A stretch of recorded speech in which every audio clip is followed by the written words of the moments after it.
నమస్తే. శ్రీ గురుభ్యో నమః. శ్రీమాత్రే నమః. ఆదిత్యాయ చ సోమాయ మంగళాయ బుధాయ గురు శుక్ర శనిభ్యై రాహవే కేతవే నమః. జపాకుస్మ సంకాశం కాశ్యపేయం మహాధృత్యం తమోరం సర్వపాపగ్నం ప్రణతోస్మి దివాకరం. గ్రహరాజు అయినటువంటి రవిరాజుకు నమస్కరిస్తూ ప్రతి మాసంలో మనం చెప్పుకునేటువంటి పక్షఫలాలు. పక్షఫలాలు అంటే మాసఫలాలు చెప్పుకున్నాక పక్షఫలాలు ఎందుకు అంటే, ప్రతి పక్షంలో కూడా మారేటువంటి కొన్ని గ్రహాలు ఉంటాయి. అంటే కొన్ని మనకు సంవత్సర కాలం 18 నెలలు ఇలా మారేటువంటి పెద్ద గ్రహాలు ఉన్నప్పటికీ 2.5 రోజులకు ఒకసారి మారేటువంటి చంద్రగ్రహణం ఉంటుంది.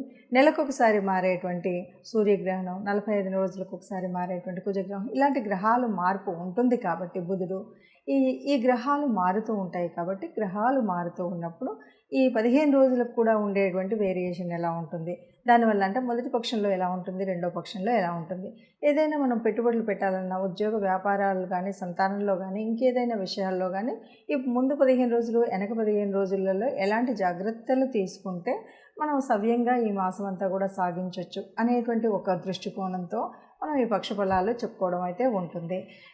ఈ పక్షఫలాలు తెలుసుకోవడం వల్ల లాభం ఏదైనా ఉందా అంటే, ఏదైనా పెట్టుబడి పెట్టి నష్టపోతాము అని తెలిసినప్పుడు పెట్టుబడులు పెట్టకుండా కొద్దిగా జాగ్రత్తగా ఉండేటువంటి సూచన ఉంటుంది. అలాగే గ్రహాల యొక్క అనుకూలత కోసం ఆ 15 రోజులు కూడా మనం కావలసినటువంటి పరిహారాలు చేసుకోవచ్చు. దీనివల్ల మనం అనుకున్నట్టుగా పెద్దగా నష్టాలు పోకుండా, అనారోగ్యం పాలవ్వకుండా, అల్లకల్లోలంగా ఉండేటువంటి మనసును స్థిమితంగా పెట్టుకునేటువంటి పరిస్థితి. ఒకసారి మనసు స్థిమితంగా ఉంటే ఏదైనా కూడా సవ్యంగా చేసుకునేటువంటి ఆలోచనలు వస్తాయి. కాబట్టి ఆ సవ్యమైన ఆలోచన దిశగా వెళ్ళాలి అంటే తప్పనిసరిగా ఇవి మనం చూస్తూ వెళ్తాం. ఏది ఏమైనా సరే మరి మొత్తంగా మనకు కనిపించేటువంటి గ్రహస్థితి ఎలా ఉంది అంటే, ముఖ్యంగా ముందుగా మనం ఈ మాసానికి గాను అంటే ఈ మాసంలో మొదటి పక్షంలో గ్రహాల స్థితి ఎలా ఉంది చూసుకోవాలి.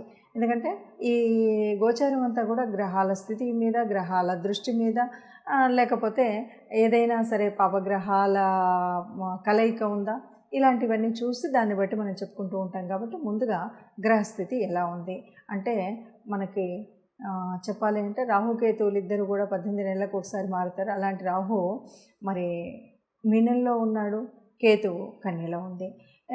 అదే మీనంలో మరొక 2 గ్రహాలు వచ్చి చేరడం అనేటువంటిది మనకు కనిపిస్తూ ఉంటుంది. దీంతో పాటు మనకి మేషంలో ఉన్నటువంటి గురువు వృషభంలోకి మార్పు జరిగింది. అంటే మే నెలలో మనకి మొదటి రోజు అంటే 1వ తారీఖు సాయంత్రం గురువు మార్పు అనేటువంటిది మనకు మొదట కనపడుతుంది. తర్వాత 14వ తారీఖు రవి మార్పు, అలాగే బుధుడు 11వ తారీఖున మార్పు చెందడం అనేటువంటిది మనకు కనిపిస్తుంది. ఇక శని మనకి కుంభరాశిలో ఉపస్థితి అయి ఉన్నాడు. ఇలా గ్రహస్థితి ఉన్నప్పుడు చంద్రుడైతే మరి 2.5 రోజులకు ఒకసారి మారుతూ ఉంటాడు. కాబట్టి మనం ప్రత్యేకించి చెప్పక్కర్లేదు. ఇక మిగిలినటువంటి కుజ గ్రహము అనేటువంటిది కూడా మనకి మీనంలోనే కనిపించింది. సో ఈ పరిస్థితులలో ఒక్కొక్క రాశి వారికి ఎలా ఉంది అంటే, 12 రాశుల వారికి ఈ 15 రోజులు ఎలా ఉంటుందో చెప్పుకుందాం. మే నెల 1వ తారీఖు నుండి 15వ తారీఖు అంటే మొదటి పక్షం యొక్క ఫలితాలు ఎలా ఉన్నాయో చూద్దాం. మే నెల 1 నుండి 15 వరకు సింహరాశి వారికి 2024లో సింహరాశి వారికి మే నెలకి ఎలా ఉంటుంది అంటే, మొదటి పక్షం వారికి ఎలా ఉంటుందో చూద్దాం. ఇది కనుక మనం చూసినట్టయితే మే నెలలో కొద్దిగా అనారోగ్యపు పరిస్థితులు అయితే కనిపిస్తున్నాయి. అట్లాగే బ్లడ్ ప్రెషర్, బీపీ అది ఉన్నవాళ్ళు అంటే లో బీపీ కానీ, హై బీపీ కానీ, ఆరోగ్య పరిస్థితి ముఖ్యంగా ఆరోగ్య పరిస్థితుల్లో కొద్దిగా సమస్యలు వచ్చేటువంటి ఇబ్బంది ఉంటుంది. కాబట్టి ఈ విషయంలో కొద్దిగా ఆరోగ్యం విషయంలో శ్రద్ధ తీసుకోవడం, ఆరోగ్యపరంగా కొంచెం జాగ్రత్తలు తీసుకోవడం ఉండాలి. అయితే ఇలాగే ఏదైనా నిరుత్సాహము, లేకపోతే అసౌకర్య భావము, ఇది నేను చేయలేకపోతున్నాను, ఇలా ఉండకపోతున్నాను, నేను ఉండలేకపోతున్నాను ఎందుకంటే సింహరాశి వారికి ఏది కూడా నేను చేయలేకపోతున్నాను అనే భావం తట్టుకునే శక్తి చాలా తక్కువ. ఎందుకంటే ఏదైనా నేను చేయగలుగుతాను అనేటువంటి భావం వారికి ఉంటుంది.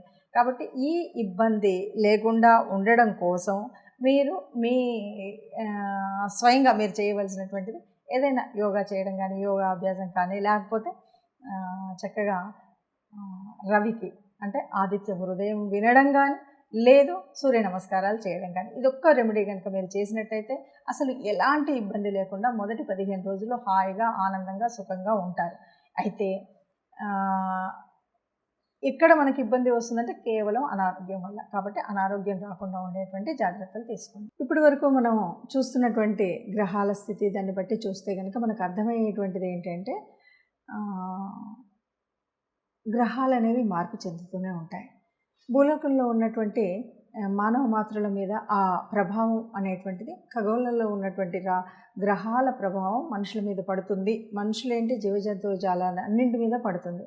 అలా పడుతూ ఉన్నప్పుడు ఆ మార్పుల వల్ల కొన్ని మార్పులు అయితే మనకు జరుగుతూ ఉంటాయి. దాంట్లో మనం పుట్టినటువంటి రాశిని బట్టి మన యొక్క యోగించేటువంటి గ్రహాలు ఏమున్నాయి ఇలాంటి అన్నింటిని బట్టి చెందేటువంటి మార్పులు కానీ యోగాలు కానీ లేకపోతే ఒక సంతాన విషయంలో కానీ వ్యాపార విషయంలో కానీ ఉద్యోగ విషయంలో కానీ మనం చేసేటువంటి అనేక రకాల కార్యక్రమంలో మనకు ఎలా జరుగుతుంది అంటే మంచి అవుతుందా చెడు అవుతుందా, చేసేటువంటి ప్రయాణాలలో కానీ ఆరోగ్యరీత్యా ఎలా ఉంటుంది, ఈ విషయాలన్నీ కూడా మనకు తెలుసుకోవడం అనేది బాగుంటుంది అని అన్నప్పుడు చాలామందికి ఒక ప్రశ్న ఏమిటంటే మీరైతే మేషరాశి అన్నారు, మీరైతే మీనరాశి అన్నారు, మీరైతే అని చెప్తారు, కానీ మాకు అలా కాకుండా మీరు చెప్పినంత గొప్పగా లేదు మామూలుగా ఉంది, లేకపోతే మీరు చెప్పినంత చెడు జరగలేదు చాలా బాగానే ఉంది అనేటువంటి వాళ్ళు చాలామంది ఉన్నారు. దీనికి ఒకటే కారణం జ్యోతిష్యులు తప్పు చెప్తున్నారన్నది కాదు. దీనికి ఉన్నటువంటి కారణం ఏంటంటే జన్మజాతక రీత్యా మీ కుండలిలో మీకు అనుకూలించేటువంటి గ్రహాలు కనుక ఉన్నట్టయితే ఇది మీకు అంత ఎఫెక్ట్గా అనిపించకపోవచ్చు.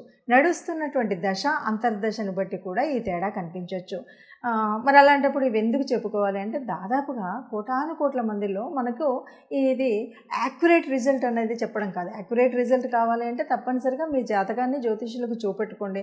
మీకు దగ్గరలో ఉన్నటువంటి జ్యోతిష్యులు కానీ మీకు అనుకూలంగా ఉన్నటువంటిది కానీ మీకు దొరికినటువంటి నెంబర్ల ద్వారా కానీ మీరు జ్యోతిష్యం చెప్పించుకున్నట్టయితే జన్మజాతకంలో మీకు ఉన్నటువంటి ఒక ప్రత్యేకమైనటువంటి, అది కూడా జ్యోతిష్యం చెప్పమన్నాం అన్నది కాకుండా మీకు ప్రత్యేకమైన ఒక ఏరియా అంటే ఉద్యోగ స్థితి ఎలా ఉంది, వివాహ స్థితి ఎలా ఉంది, వైవాహిక బంధం ఎలా ఉండబోతుంది, సంతానానికి, ఇట్లాంటివి మీరు పర్టికులర్గా ఏదైనా ఒక ఏరియా సెలెక్ట్ చేసుకొని దానికి కావాల్సినవి చెప్పించుకోవాలంటే అప్పుడు క్లియర్గా ఉంటుంది.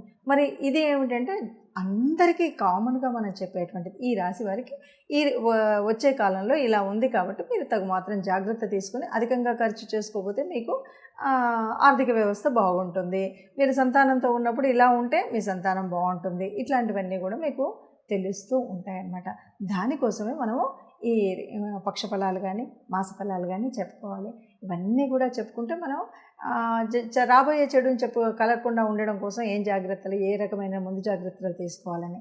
ఎందుకంటే ఒక రకంగా అందరం సుఖంగా ఉండాలి, అందులో మనం ఉండాలి అన్నదే మనది. అందుకే సర్వే జనా సుఖినో భవంతు అంటాం.